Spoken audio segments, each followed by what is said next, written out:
No, I think at the end of the day, we're playing a football match. It's got the preparation really on me just to add what I can to the team. ফাহমিদুলকে নিয়েই আমি মাঠে নামবো, তার সাথে আমার কথা হয়েছে, সে অবশ্যই আমার সাথে খেলবে।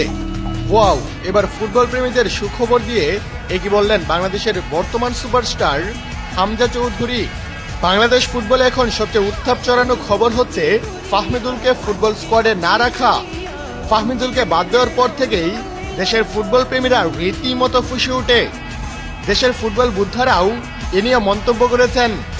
তবে তাকে দলে ফেরাতে আগ্রহ প্রকাশ করেননি দলটির প্রধান কোচ হাভিয়ের কেব্রেরা। তিনি জানান তার বয়স অল্প, তাকে আরও স্ট্রাগল করতে হবে এবং আরও সময় দিতে হবে। যাই হোক দর্শক, তবে এদিকে বর্তমান সময়ে বাংলাদেশের বড় সুপারস্টার হামজা চৌধুরী ফাহমিদুলকে দলে চান। সংবাদ সম্মেলনের মুখোমুখি হয়ে ফাহমিদুল ইস্যুতে হামজা বলেন, যতটুকু শুনেছি অবশ্যই সে ভালো একজন খেলোয়াড়, দেশের সকল জনগণ তাকে দলে চাচ্ছে, সুতরাং তাকে দলে রাখা উচিত। কেব্রেরার সাথে কথা হয়েছে আমার এ নিয়ে, ফাহমিদুলকে দলে ফেরানো হবে খুব শীঘ্রই।